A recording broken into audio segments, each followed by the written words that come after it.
Hi friends, welcome to another YouTube video.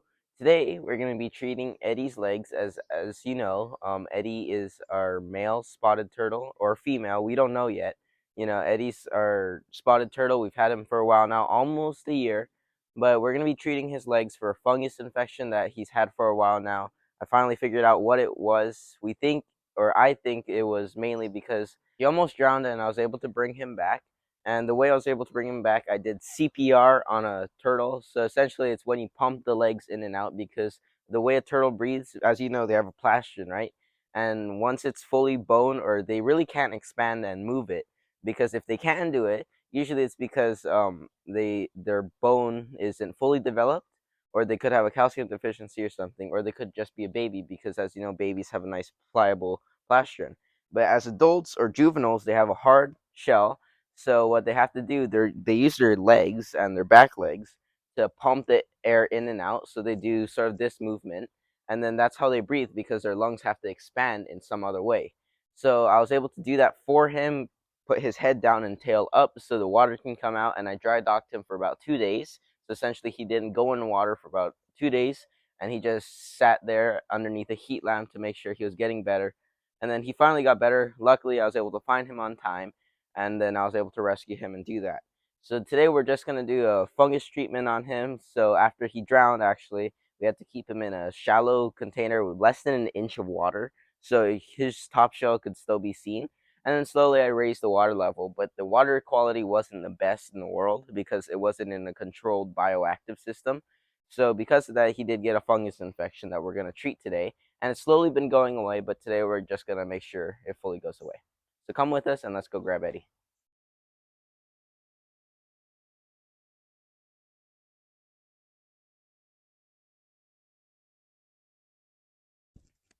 So here we are. Um, Check out here. Here's Mr. Abe. Here he is. He's hiding underneath here. This is one of his favorite spots. You can see he moved around right here. This is right underneath the solar panel, and he's hiding right here, staying warm. You can see he's doing great. Let's pull him out, actually. Let's do a quick update on him. He's actually been doing great. You can see he's getting much friendlier with me, and he's getting very heavy now. He's gained some weight, and you can see his eyes have gotten better a little bit. His skin's gotten better a whole lot, and he's really more comfortable. It is the early morning, so you know he's still very tired. We're gonna put him back where he was. He's gonna probably be following us around. So let's first find Eddie, and I got my little fish net that I grabbed the fish with. This is what I use to grab all the baby fish that are produced. And after this video, we're gonna film another one about this same pond. You can see, just check this out real quick. You see how much it's grown over the time since we set it up. It absolutely grown out. You can see this water lettuce is starting to get yellow. It doesn't have so much room. So in another video, if you stay tuned with us, we're gonna maintenance this. We're gonna prune up some of these plants. We're gonna chop some off, let them die off, because you can see this water hyacinth is kind of taken over. But it does really well for the baby fish because they have something to hide in. So we're going to do an update on that in a future video. Just check out all the fish, count them up, and we'll see how much we have. So let's look for Eddie. Now you can see he has two basking platforms. This is what he uses to come up on his beach. You can see the beach has some water on it. Later on, the water will evaporate. So this plant, this is another water hyacinth. Let's see if he's around here. Let's see, check that out. Look how big it is. It's already got 1, 2, 3, 4 growths on it from the one original plant. See, it's absolutely massive. So what I mean is we're just going to chop some of these off, throw them out, and then we're going to leave some empty space, but it allows new growth to come in, and it's really healthy because here in Hawaii, we really don't experience like a super dry season and then like a winter season where everything decays off. So Eddie, you can see he has all of this to climb in so he doesn't drown again. And we'll just look for him. We'll leave this aside here. But we just gotta sift through everything to make sure he's not in here. And maybe we'll find a couple fish. I don't know. I'll just look through. This is a lot of work to find him because he's such a small little turtle inside this big pond. But it really suits him. And the water is pretty cold to me, but it's like nothing to him because he comes from mainland America and he lives higher up in the north where it really gets to below 0 where he'll actually brumate underneath the water. So this is pretty much nothing to him. And spotted turtles definitely like the water colder. They don't like so much heat. That's why in the springtime it's much better for them to come out and bask because, like I said, it's not the best for them to always have warm water. That's also where the water or the fungus that he got could have came from. Let's look through here. He's definitely in here. Here we go. Found the little guy. Here he is. Go to Letty. You can see. Take a look. If you just zoom out, look how small he is compared to this whole 125-gallon pond. And it's just him in here. And we'll hopefully get him some partners in the future, but this is him. And you can see, his nails are going the wrong way. I'm going to trim some of this off so new nails can grow out. And that is mainly because it is my fault, but it also because he was recovering at the time, that he had poor water quality and he had warmer water and he had nothing to go on the bottom. Like there's stones underneath here where he can walk on the bottom and then his nails can slowly degrade off of that and grow the right way. So that's why it's slowly coming back the right way. But you can see there's been a little bit of a fungus infection. That's why his skin isn't the black that it should be and then the nice vibrant orange that it should be, because before it definitely was. But you can see he has grown a significant amount. He used to fit right here. He was super small. And now he's grown maybe 30 more grams and he's grown almost half an inch now. And he's getting really massive. You can see the growth lines, and then slowly but surely they split off scutes. So aquatic turtles shed their scutes like redder sliders, but in spotted turtles, it doesn't happen as significantly, so it tends to come off in small little pieces. And you can see where it slowly starts to come off. So let's go ahead and treat him. So we have Eddie here, and what we have here is some povidone iodine. Here, this is going to help treat the infection, or the fungus infection is going to help kill it. And I have some germ shield here that I'm going to be using just to put on top of him.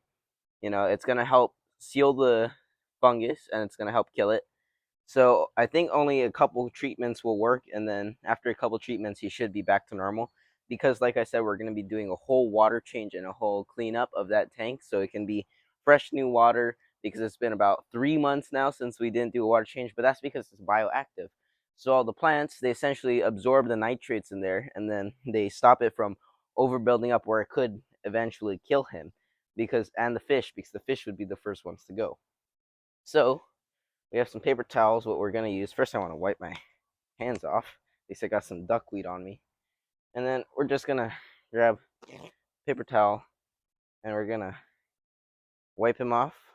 And you can really see the colors right now. Look at that. Absolutely beautiful. That's why I really love spotted turtles. They have to be at least my favorite aquatic turtle of them all. Not tortoise, but they'll probably be my favorite species of aquatic turtle, because just look at that. Where else can you find that? I mean, Blanding's turtle have that, but they're much more spread out and they're much more smaller. Whereas a spotted turtle, they have much more bolder colors on them, and it really blends out. And if you think about it, you can see him clearly, right? If you think about it, if he was in a clear tub with plain old water, nothing to hide him, you could just see him out of nowhere, right? But in the wild, when they live in marshes and bogs typically, and shallower water, so he'll be able to blend in with the dirt, and the yellow dots end up helping him blend in with other plants like duckweed that's naturally found. So we're gonna go ahead, we're gonna use one of these cotton swabs, and we're just gonna swab off any of the fungus that we can. You can see some of that just coming off right there. That's the fungus, and then some of his actual skin's starting to show. And we're just trying to treat him and trying to get everything as open as possible, because I want to have the healthiest life for him. So it's going to take a little bit. We're just going to swab off. There's not too much left. Actually, the skin's starting to heal up on its own. But we're just going to help it out a little bit. And then we're going to, actually, I just want to do one underneath the leg if I can. Just like that. Pull up the leg. Go right underneath the foot. Get all of that yucky stuff out of there. And pull some of this duckweed out of him. And then we're just going to, it's going to get a little bit messy, but we're going to pour some of that inside there. It's fine if it goes on his face, because it is safe for him to use in moderation, because you want to be doing this every day. So this is just going to soak up underneath his foot. and everything. And then you can see it's already starting to trickle down into his backside. And then we're going to do all the rest of his feet, his tail too. And you can see he's tucked away. It's much harder to get at him like this. And then we're just going to let him sit. You can see he closed up all the way. That's the cool thing about turtles. If you think about their skeletal system, his neck's all the way back here. So they're able to go straight in. And that's why they can't close this part, but they have to be able to protect themselves. That's why if you look at tortoises, their legs typically go straight in front of their face and they're super scaly, whereas aquatic turtles, they really can't do that. So let's do some sort of education on the species wise while he's soaking this up. So North American spotted turtles, they come from North America, more in the northern regions. And you can see they are much more adaptable to cold weather. They go straight below zero and into freezing. And if you can look for videos, they have frozen ice on top of it, small thin layers. And then these guys will be sleeping underneath the ice. And the way they do it, even without air gaps in between, their butt or their cloaca, they can absorb air through that, sort of like gills. And then they can absorb the air through that in the water. And that's why if you look at fish, they're not breathing water. Fish are actually breathing air that's inside the water, oxygenated water. That's why when you have fish, you're going to want to put an air stone inside or some sort of bubbler because you want oxygen inside the water. And that comes from plants as well. So it's sort of drying up now. We're going to get some of this germ shield.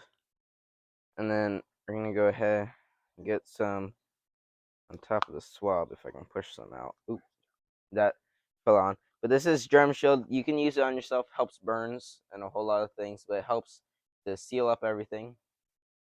And then it helps clear up the area. So we're just gonna get some of this, and we're gonna go right in between the legs, seal this up. It's not gonna dry up on him, so we're gonna dry dock him just for a little bit, not for like a whole day, just for maybe an hour or maybe 30 minutes for this all to soak in to make sure he's all right. So we're going to go in between the legs. And then I'm going to let him sit for a while so where I can grab his legs. And then I can start to treat inside the legs because that's a more vulnerable spot. And you can see finally that color's starting to show a little bit.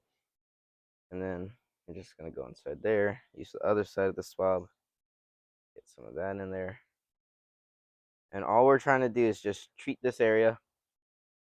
You know, you can do this on your own turtle, but if it's super serious to where you can't do this on your own, we don't have the best vets when it comes to exotic reptiles here because you rarely see exotic reptiles here.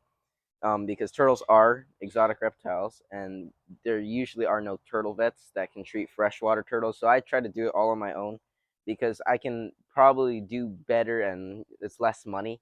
But if it's serious, I'm not stopping you from going to the vet. I'm not saying treat everything on your own because if your turtle has like it got bit by a dog or something, take it to the vet because they can probably solve that problem and help you with it because we don't know everything. We have to work together sometimes. But if it's these small things, you know, that you want to treat on your own, it's okay. Same thing with shell rot. But if it's like a severe case of shell rot, then go ahead and bring your animal to the vet because your animal's going to be better hands with them than you are going to be with them. So we got most of that done. We treated his legs. So we're going to let him sit for a while. Just going to let him sit on that paper towel. I'm going to save some of these. And then we're going to wait for him. You know, you can see some of that. He's starting to dry up. And shell rot, I also treat shell rot on some of my baby box turtles. They got shell rot from before when I raised them indoors. I didn't raise them well indoors. I was beginning, right? So they have some small shell rot left. They're outdoors now, you know, the eastern box turtle babies. And they've gotten much better. Their colors are showing out. But you can do the same thing except you use this. You put it on the shell. You rub it around. You can also use an old toothbrush to take off old spots that are already coming off. And then you use this to protect the area and then let it dry off. Same thing with Eddie. So again, we're just going to leave Eddie for a little bit, probably 30-15 minutes until this dries fully. And then we'll put him back inside his pond. So again, if you have a turtle that you are going to treat on your own, you can use povidone, iodine, germ shield. Those two work the best for me. And then again, I am not a vet, so don't start asking me or trying to blame me if anything happens because I'm not a certified vet. So I'm just saying this is a small way that you can use it. But if it's very serious and you really think your animal should go to a vet, like a respiratory infection or something, then go to the vet, okay? Because like I said, I'm not a certified doctor of turtles. I already know what I'm doing only in small amounts because I never let this go too high where I can't treat it myself. So always do what's best for your animal, even if that means you're going to hand them off to a vet, because sometimes you just need to get it to a professional. Because, like I'm not a professional. I just take care of my own animals in small ways, but if it's a really big injury, then obviously take your animal to the vet. You'd never want to treat it on your own. So thank you guys for watching today's video, and stay tuned and see what happens next.